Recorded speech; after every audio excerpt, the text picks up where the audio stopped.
Puring-puri ng mga fans si Paolo Avellino nang manood sila ng screening sa Carson, California nang My Love Will Make You Disappear.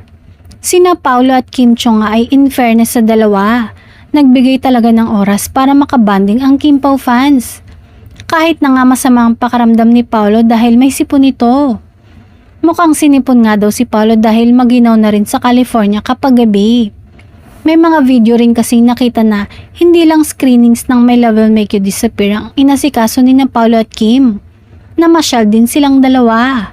At sa mga video ay talaga namang ramdam na ang saya-saya ng Kim Pao.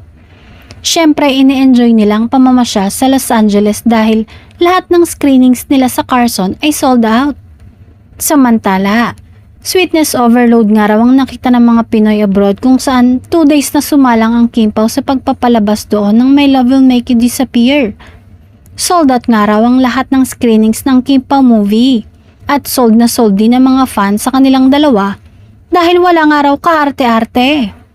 Feel na feel nga raw ng mga Pinoy sa States na may relasyon na talaga ang dalawa at ang kulang na lang ay official nilang aminin ang tungkol doon.